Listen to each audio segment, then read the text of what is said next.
This is a review of the brand new Gemini Jets 1400th Lufthansa Airbus A380 in their new livery. The registration of the aircraft to start off is Delta-Alpha India Mike Bravo. Let's check out the box. My eyes went wide the first time I saw this box as it had an interesting silver-ish chrome printing on it, and the Gemini Jets logo isn't in their usual blue and yellow. It was just this nice dark blue. And honestly, I kind of like it. I did some research and it appears to be that this is how all of Lufthansa's new livery boxes are right now, and this is a September release, so it is brand new.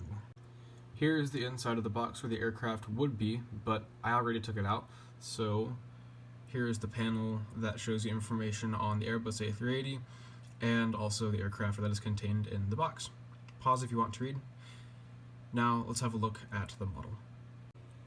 When I initially bought the model, my expectations certainly weren't the highest, but I was glad to be proven wrong. Considering Gemini Jets' numerous attempts and constant failures at getting the A380's nose right, I was pleasantly surprised at this one, because it isn't actually half bad. For comparison purposes, the A380 on the left is a 2018 release by Gemini Jets, whereas the one on the right is a 2019 release and is far newer. As you can see on the left, it's nowhere near accurate and is almost pointed and looks nothing like the actual A380. Whereas on the right, while it's not 100% accurate, it certainly seems a lot more rounded off like it should be. The level of detail on this aircraft is simply exceptional. You can even read the finest lettering.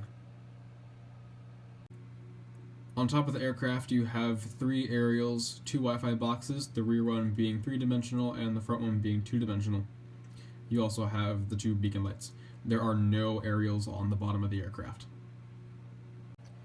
One thing that I really like in particular about this model is Lufthansa's blue. Gemini Jets nailed this 100%. They could not have gotten this any better. In the back you have the A380's APU, and you can kind of see on the underside the APU hatch as well. The tail of the aircraft looks just fine, and I honestly have no complaints that are worth mentioning.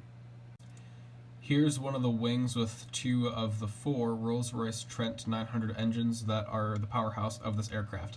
I have no complaints on the wing other than the fact that the wing tip, or sharklets as they're called, seem a little bit under par. You can see some flashing and it doesn't quite seem that crisp and clean. But it's a small thing and it's not that big of a deal. Here's the underside of the aircraft.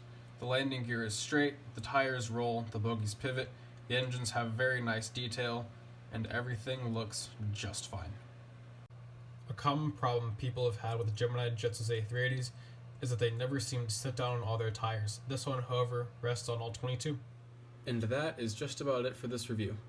Gemini Jets certainly doesn't have the best reputation for making models of the A380. However, despite that and my low expectations, I was genuinely satisfied with the quality of this model. And without further ado, here are the detailed shots to illustrate the beauty of this magnificent aircraft.